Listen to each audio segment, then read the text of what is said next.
আল্লাহ দেখতে চাইলেন ওই ছেলের জন্য মায়া বেশি নাকি আল্লাহর জন্য বেশি। আল্লাহ ডেকে বললেন, ইব্রাহিম দেখি হৃদয়ে কার জন্য দরদার ভালোবাসাটা বেশি। যাও আমার সন্তুষ্টির জন্য ৮৬ বছর বয়সে পাওয়া কলিজার টুকরা দুধের বাচ্চা ইসমাইলকে জবাই করে আমার খুশি অর্জন করো। জবাই করো, স্যাক্রিফাইস করো, আমার জন্য উৎসর্গ করো। এবার আল্লাহ দেখলেন সৈয়দনা ইব্রাহিমের হৃদয়ের মধ্যে ইসমাইলের জন্য ভালোবাসা বেশি না কম? কত বেশি জানেন? সৈয়দনা ইসমাইল যখন দুনিয়াতে এসেছে তখন সৈয়দনা ইব্রাহিম আলাইহিস সালামের বয়স ছিল ৮৬। কত? আপনাকে বাগেরহাটে ৮৬ বছর বয়সে কারো বাচ্চা কাচ্চা হয়? হ্যাঁ, আছে এরকম পালোয়ান? আচ্ছা কেউ নাই? সৈয়দনা ইসমাইল যখন এসেছে দুনিয়ায় তখন সৈয়দনা ইব্রাহিমের বয়স কত ছিল? ৮৬। তার মানে ৮৬টা বছর আল্লাহর কাছে কাঁদছে আর দোয়া করছে, আল্লাহ একটা সন্তান দাও দাও দাও, দেয় নাই। ৮৬ বছর বয়সে যে যেই সন্তানটা দিল ওই সন্তানের প্রতি মায়া, দরদ, মোহব্বত, ভালোবাসা বেশি না কম? আল্লাহ দেখতে চাইলেন ওই ছেলের জন্য মায়া বেশি নাকি আল্লাহর জন্য বেশি। আল্লাহ ডেকে বললেন, ইব্রাহিম দেখি হৃদয়ে কার জন্য দরদার ভালোবাসাটা বেশি। যাও আমার সন্তুষ্টির জন্য ৮৬ বছর বয়সে পাওয়া কলিজার টুকরা দুধের বাচ্চা ইসমাইলকে জবাই করে আমার খুশি অর্জন করো। জবাই করো, স্যাক্রিফাইস করো, আমার জন্য উৎসর্গ করো। এরপর ওনার ছেলের সাথে কি বললেন আছে না নাই? ফালাম্মা বালাগা মাআহু আস-সা'য়া ক্বালা ইয়া বুনাইয়া ইন্নী আরা ফিল মানামি আন্নী আযবাহুক ফানজুর মাযা তারা। দুধের বাচ্চা ছোট্ট ইসমাইল ডেকে বলে, ও ইসমাইল আমি স্বপ্নে দেখেছি আমি তোমারে জবাই করছি, এখন কি করব? সুবহানাল্লাহ। আমার আব্বা যদি আমার কইতো, আপনার বাবা যদি বলতো, আব্বা তোরে তো দেখছি স্বপ্নে জবাই করি, আমরা কইতাম আব্বা আমার দেখেন না, আমার বড়টারে দেখছেন। কথা কন। আমরা বলতাম ছোটটারে দেখছেন, ওইটারে জবাই করেন, মাইজ্জাডারে করেন, বড়ডারে করেন, আই ন আই হাইতান ন। সুবহানাল্লাহ কইবেন না? কি বাবা, কি ছেলে! ইন্নী আরা ফিল মানামি আন্নী আযবাহুক ফানজুর মাযা তারা। ইসমাইল স্বপ্নে দেখেছি তোমারে জবাই করতেছি, কি করব কও? সাইয়েদনা ইব্রাহিম এই প্রশ্ন করার পরে সাইয়েদনা ইসমাইল বললেন, ক্বালা ইয়া আবাতি ফাআল মা তুমার। বাবা আপনি স্বপ্নে যা দেখেছেন ঠিক তাই করেন, যা দেখেছেন তাই করেন। আমগো পোলাগুলাও পোলা, ওনার পোলাও পোলা। সাতাজিদুনি ইনশাআল্লাহু মিনাস সাবিরিন। আব্বা আমি তো ডরাই না, আপনি ডরায়েন না। আমি ভয় পাই নাই, আমি ভয় আছে, আপনি ভয় পান কিনা? আল্লাহু আকবার! কি ছেলে দিয়েছিল আল্লাহ তারে! ইফআল মা তুমার সাতাজিদুনি ইনশাআল্লাহু মিনাস সাবিরিন। ও বাবা আপনি ভয় পায়েন না, ইনশাআল্লাহ আপনি আমারে ধৈর্যশীল দেখতে পাবেন, আপনি আমারে ধৈর্যশীল দেখতে পাবেন। তাহলে ছেলের সাথে কি কথা হয়েছে কোরআনে আছে না নাই? বলতে দেরি, ছুরি নিয়ে গলার মধ্যে ছুরি চালাতে 1 সেকেন্ডও দেরি করে নাই। সুবহানাল্লাহ পড়েন। তার মানে এই পরীক্ষায়ও আল্লাহ বললেন, ক্বাদ সাদ্দাকতার রুইয়া ইন্না কাযালিকা নাজজিল মুহসিনিন। ইব্রাহিম ছুরি আর চালায়ও না। ইসমাইলকে মারা আমার উদ্দেশ্য না, তোমার হৃদয়টা দেখা উদ্দেশ্য।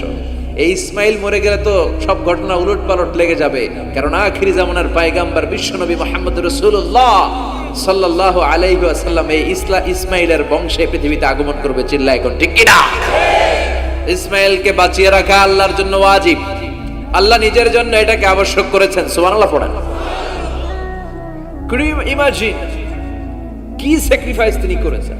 প্রতিটা পরীক্ষায় পাস। পরীক্ষার ফলাফলে আল্লাহ কি বললেন? তোমার আমি কি বানাইলাম? নেতা। নেতা হওয়া এত সোজা না।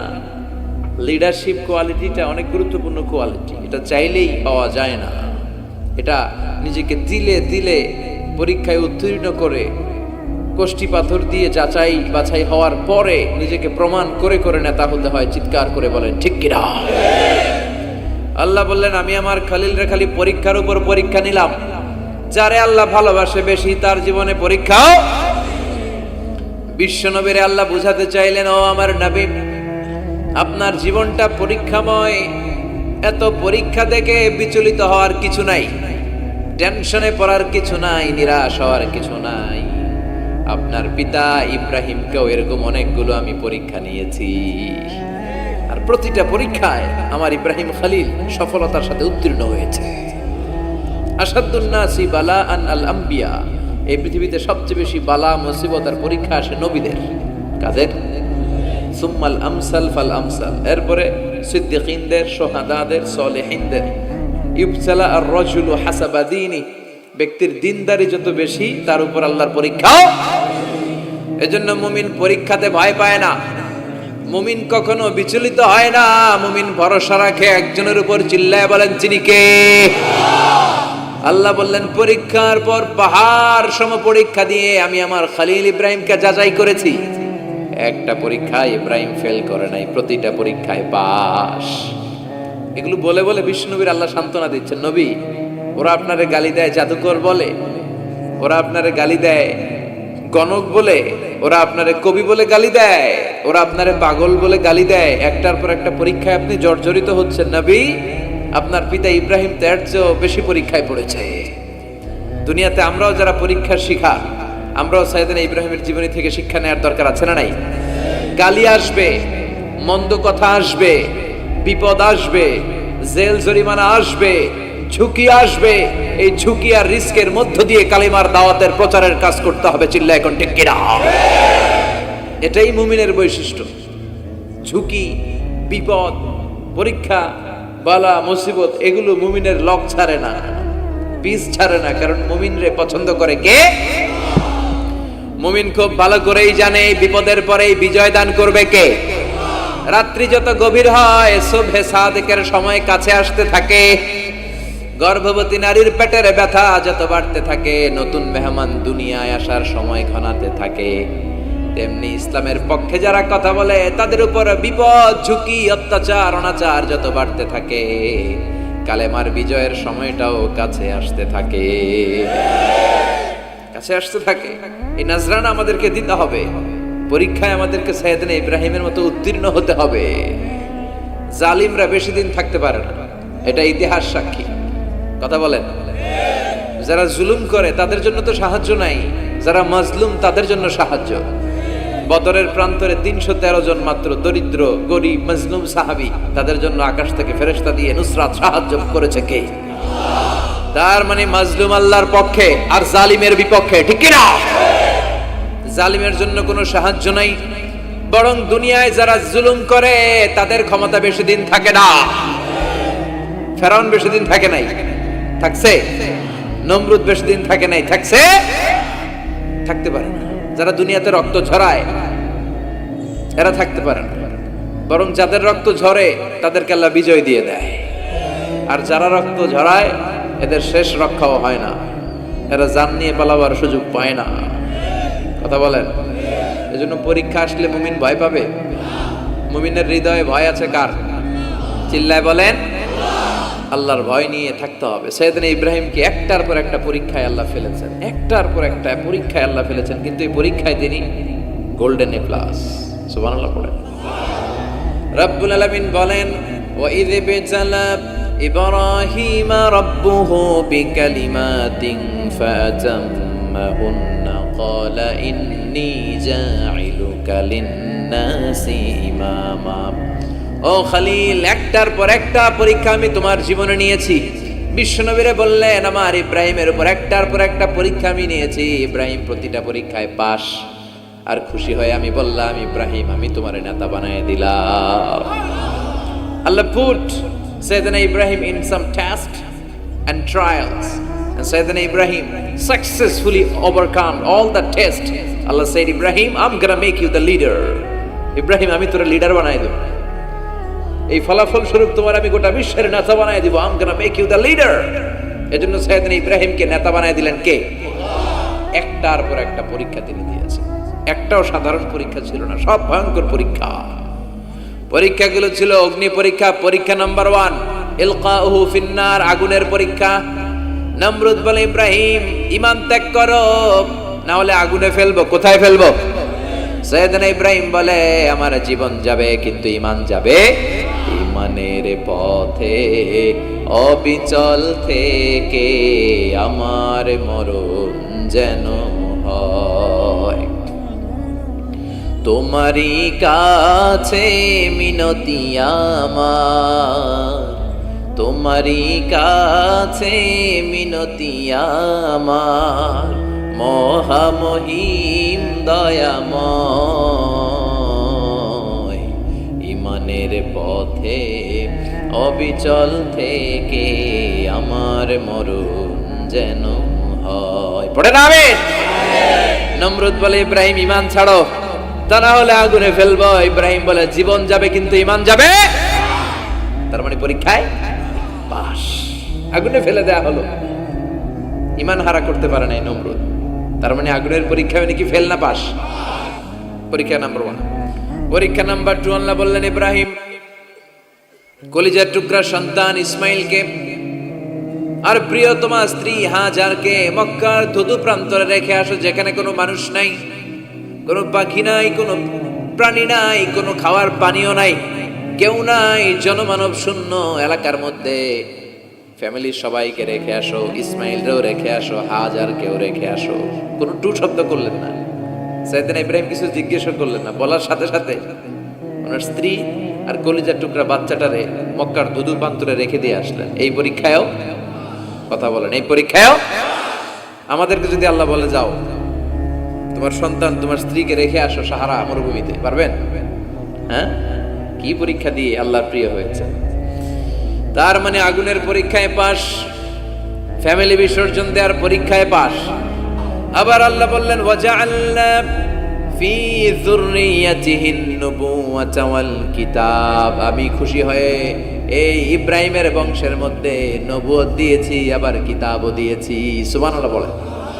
তিনি নবুয়ত দিয়েছেন। পৃথিবীতে যত নবী আসছে সব সাইয়েদনা ইব্রাহিমের নাতিপুতি। সব কি বিশ্বাস হয় না? এই পৃথিবীতে যত পয়গম্বর এসেছেন তার 99.99% নবীরাই ওনার ছেলে আর নাতিপুতি। চিল্লায় পড়েন আল্লাহু আকবার।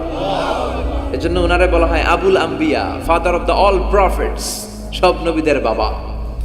ওনার বয়স যখন 86 তখন আল্লাহ সাইয়েদনা ইসমাইলকে দিলেন। বয়স যখন 100 তখন সাইয়েদনা ইসহাক আলাইহিস সালামকে আল্লাহ দিলেন। এইদিকে ইসমাইল, এদিকে সবাই বলেন এদিকে, এদিকে সবাই বলেন এটা, এটা ইসহাক। পৃথিবীতে যত নবী এসেছে সব ইসহাকের চ্যানেলে এসেছে। এই সাইয়েদনা ইসহাক আলাইহিস সালামের চ্যানেলে এসেছে। সাইয়েদনা ইসমাইলের চ্যানেলে নবী নাই, কোন নবী নাই, নবী ছাড়া চ্যানেল। আর এখানে যত হাজার হাজার লক্ষাধিক নবী এসেছে সব নবী ইসহাক আলাইহিস সালামের চ্যানেলে যারা এসেছে সব নবীরা অন্যান্যদেরকে বলে যাইতো, তার উম্মতকে বলে যেত যে সবশেষে একজন নবী আসবে, তিনি হবেন সর্বশ্রেষ্ঠ নবী, তিনি হবেন সর্বশ্রেষ্ঠ নবী। তো এদের এই চ্যানেলে এত নবী, এরা ভাবছে ওই সর্বশেষ নবীটাও এদিক দিয়েই আসবে। কিন্তু আল্লাহ হাজার হাজার লক্ষ নবী এই চ্যানেলে পাঠালেন, কিন্তু সর্বশেষ নবীটা এখানে পাঠালেন না। সর্বশেষ চ্যানেলের নবীটা আল্লাহ এই চ্যানেলে পাঠাই দিলেন। সর্বশেষ নবীটা সাইয়েদনা ইসমাইলের চ্যানেলে এসেছে। এজন্য ওরা হচ্ছে বানি ইসরাইল আর আমরা হচ্ছি বানি ইসমাইল। সুবহানাল্লাহ পড়বেন না? উনার ধর্ম, উনার চেইন থেকে ইহুদিবাদ, খ্রিস্টবাদ, ইসলাম, এই 3 ধর্মের জন্ম। ইহুদিবাদও আল্লাহর দেয়া ধর্ম, খ্রিস্টবাদও আল্লাহর দেয়া ধর্ম, কিন্তু আল্লাহর দেয়া শরীয়তের উপর ওরা অবশিষ্ট থাকে নাই, থেকেছে শুধু ইসলাম। ঠিক কিনা? এজন্য আমরা প্রত্যেক নামাজে পড়ি গায়রিল মাগদুবি আলাইহিম ওয়ালাদ-দাল্লিন। ও আল্লাহ, গায়রিল মাগদুব, যাদের উপর তোমার রাগ ক্রোধ, তাদের পথ আমরা চাই না, ওরা হলো ইহুদিরা। ওয়ালাদ-দাল্লিন, আর যারা ভ্রষ্ট তাদের পথও চাই না, এরা হলো নাসারারা। 3 ধর্মের গোড়া সাইয়েদনা ইব্রাহিমের সাথে লেগেছে। এজন্য এই 3 ধর্মকে একসাথে বলে কম্পারেটিভ রিলিজিয়ন, তুলনামূলক ধর্মতত্ত্বের ভাষায় অ্যাব্রাহামেটিক ফেইথ। কি বলে? অ্যাব্রাহামেটিক ফেইথ বলে। এজন্য ওনাকে বলা হয় আবুল আম্বিয়া। সব নবীরা এই চ্যানেলে এসেছে। তার মানে সব নবী সাইয়েদনা ইব্রাহিমের নাতিপুতি। আবার এই প্রতিটা নবীর জন্য আল্লাহ তাআলা আকাশ থেকে কিতাব নাজিল করেছেন। চিল্লায় বলেন ঠিক কিনা? আল্লাহ বলে ইব্রাহিম তোমারও আমি কিতাব দিলাম। সাইয়েদনা ইব্রাহিম আলাইহিস সালামের উপর কিতাব আছে না নাই? ওই কিতাবের নাম কি? কে পারে? ইন্না হাযা লাফিস সুহুফিল উলা সুহুফি ইব্রাহিম ওয়া মূসা। সুহুফি ইব্রাহিম, সাইয়েদনা ইব্রাহিমকে আল্লাহ তাআলা সহিফা দান করেছেন। চিল্লায় পড়েন আল্লাহু আকবার। আবার এই নবীর নামে আল্লাহর কোরআনে একটা সূরা আছে না নাই? কথা কন, কি নাম সূরা? সূরা আলিফ লাম রা। কিতাবুন আনজালনাহু ইলাইকা লিতুখরিজান নাসা মিনাল যুলুমাতি ইলান নূর। সুবহানাল্লাহ পড়েন। আলিফ লাম রা। I have revealed this holy and sacred book unto you in order to lead the mankind out of darkness into the light. ও নবী, আমি এই কিতাবকে আপনার কাছে পাঠিয়েছি অন্ধকারাচ্ছন্ন মানুষগুলোকে অন্ধকার থেকে আলোর দিকে নিয়ে যেতে। এই কোরআনের ভেতরে আলো আছে না নাই? সবকিছুর সমাধান আছে না নাই? সমাধান চাও যদি জীবনে মরণে ফিরে যাও, খুঁজে নাও চোখ রাখো কোরআনে। সুবহানাল্লাহ পড়েন। চোখ রাখবেন কোথায়? নাকি মোবাইলে, না টিভিতে, না এটিএন বাংলার পর্দায়? আসিতেছে আগামী শুক্রবার রঙিন পর্দায়, চোখ রাখুন এটিএন বাংলায়। এটিএন বাংলায় চোখ রাখবেন? কই রাখবেন? সমাধান চাও যদি জীবনে মরণে ফিরে যাও, খুঁজে নাও চোখ রাখো কোরআনে। ঠিক কি না? If you want the solution this dunya and akhirah, go back, have a look to the holy Quran. সুবহানাল্লাহ পড়েন। কি নবী আল্লাহ বানালেন, ওই নবীর নামে আল্লাহ একটা সূরা দিলেন। আবার আল্লাহ বললেন, ও দুনিয়ার মুসলমানেরা শোনো, তোমাদেরকে মুসলমান বলে নাম করেছে সাইয়েদনা ইব্রাহিম। ঠিক কি না? আবার এই নবী সাধারণ কোন নবী নয়, এই নবী হলো তোমাদের জাতির পিতা। আমাগো জাতির পিতা কেডা? কথা কন আরো জোরে, সবাই মিলে বলে, মিল্লাতা আবিকুম ইব্রাহিম হুয়া সাম্মাকুমুল মুসলিমিন। মিল্লাতা আবিকুম ইব্রাহিম, তোমাদের জাতির পিতার নাম, আমাদের জাতির পিতার নাম ওয়া সাম্মাকুমুল মুসলিমিন, তিনিই তোমাদেরকে মুসলমান নামকরণ করেছে। আবার আল্লাহ বললেন, আসলিম ইব্রাহিম, তুমি সবাইরে মুসলমান বানাও, আগে নিজে মুসলমান হও। আসলিম ক্বালা আসলামতু লিরাব্বিল। ও ইব্রাহিম, তুমি মুসলমান হও বলার সাথে সাথে ইব্রাহিম বলে, আল্লাহ দেরি নাই, আমি মুসলমান হয়ে গেলাম। ইহুদিরা দাবি করতো সাইয়েদনা ইব্রাহিম নাকি ইহুদি, নাউজুবিল্লাহ পড়বেন না? খ্রিস্টানরা দাবি করতো সাইয়েদনা ইব্রাহিম নাকি খ্রিস্টান। আল্লাহ বলে, মা কানা ইব্রাহিম ইয়াহুদিয়াও ওয়ালা নাসরানিয়াও ওয়ালাকিন কানা হানিফাম মুসলিমা। আল্লাহ বলে, আমার ইব্রাহিম ইহুদি নয়, আমার ইব্রাহিম খ্রিস্টান নয়, আমার ইব্রাহিম পাক্কা মুসলমান। হানিফান মুসলিমা, পাক্কা মুসলমান, ওনার ইসলামে কোনো সন্দেহ। এজন্য আল্লাহ খুশি হয়, ওনার একটা উপাধি দিলেন। উপাধিটা হলো লা হালিম। ইন্না ইব্রাহিম লা হালিমুন আওয়াহুম মুনিব। আমার ইব্রাহিম সহনশীল, আমার ইব্রাহিম ভদ্র। সুবহানাল্লাহ বলেন। আমাদের বাংলাদেশে আমাদের মুসলমানদের মধ্যে এটার সবচেয়ে বড় অভাব, সহনশীলতা আমাদের নাই। কথা কর, নিজে যেটা বুঝি ওইটাই। আমি তাবলীগ করি, আমি মনে করি আমি হক, বাকি সব বাতিল। এই সমস্যাগুলো বাগেরহাটে আছে না নাই? হ্যাঁ, আমি যদি জামাত ইসলাম করি, আমি মনে করি আমি হক, বাকি একটা দলরা আমি হক বলতে চাই না। আছে না এরকম? আমি আহলে হাদিস, সো আমি হক, আর বাকি যা আছে সব বাতিল। আমি কওমি, তো আমি ভালো, আলিয়া সব খালিয়া। কথা কর। আবার আমি আলিয়া, আমি ভালো, কওমিয়া সব শেষ। এই ঠেলা ঠেলে এই দেশে আছে না নাই? এক ইসলাম, এক নবী, এক কোরআন, এর কোনো সহনশীলতা নাই।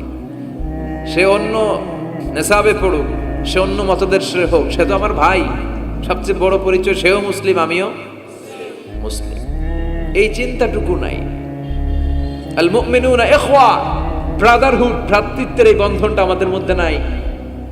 আমরা একে অপরকে গালিগালাজ করতে দেরি করি না, একটু চিন্তা করি না। কাফের বলে ফতোয়া দিতেও দেরি করি না। কথা কর, ফতোয়া আছে না নাই?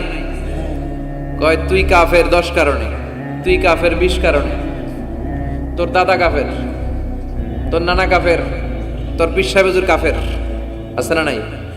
তোর এই কাফের পীর সাহেব মারা গেলে, এই পীর সাহেবের যে কবরে শোয়ানো হবে, ওই কবরের উপরে যে ঘাস উঠবে, ওই ঘাস যে গরু খাবে, ওই গরুর যে দুধ খাবে, ওইটাও কাফের। আছে না নাই? খালি ফতুয়াবাজি। আল্লাহ বললেন আমার ইব্রাহিম ফতুয়াবাজি করে নাই। ইন্না ইব্রাহিম লা হালিমুন আওয়াহুম মুনিব, আমার ইব্রাহিম ছিল সহনশীল ভদ্র একজন নবী। চিৎকার করে বলতে হবে ঠিক কি না? আবার আল্লাহ বললেন আমার ইব্রাহিমকে আমি খলিল উপাধি দিয়েছি। ইত্তাখাযাল্লাহু ইব্রাহিমা খলিলা, আল্লাহ বললেন গোটা বিশ্বের মধ্য থেকে কাউরে আমি খলিল বলে গ্রহণ করি নাই, একমাত্র ইব্রাহিমকে ছাড়া। ইব্রাহিম আলাইহিস সালামকে ছাড়া কাউরে আল্লাহ খলিল বানাইছে? খলিল মানে বন্ধু, খলিল মানে, সবাই বলেন খলিল মানে। সাইয়েদনা ইব্রাহিমকে বানাইছেন খলিল, আর বিশ্বনবীকে বানাইছেন হাবিব। বিশ্বনবীর কি বানাইছে? আর সাইয়েদনা ইব্রাহিম খলিল। বাপ বেটা, একজন খলিল একজন হাবিব। বাপ কা বেটা সিপাহী কা ঘোড়া, কুছ না হতো থোড়া থোড়া, ঠিক কি না? বাপ ভালো তার বেটা ভালো তাই, মা ভালো তার ঝি, গাই ভালো তার দুধ ভালো রে, দুধ ভালো তার ঘি। বাবা যদি ভালো হয় ছেলে ভালো, মা যদি ভালো হয় মেয়ে ভালো, গাই যদি ভালো হয় দুধ ভালো, দুধ ভালো তো ঘি ভালো। কথা বলেন। যেমন বাপ তেমন বেটা। বাবা হলেন খলিল, ছেলে হলো হাবিব। খলিল মানেও বন্ধু, হাবিব মানেও বন্ধু। খলিল মানে এমন বন্ধু যেই বন্ধু আল্লাহরে খুশি করার জন্য কাজ করে। কথা বুঝতে হবে। খলিল মানে এমন বন্ধু যেই বন্ধু আল্লাহরে খুশি করার জন্য কাজ করে। আর হাবিব মানে এমন বন্ধু যেই বন্ধুরে খুশি করার জন্য আল্লাহ নিজেই কাজ করে। কার দাম বেশি?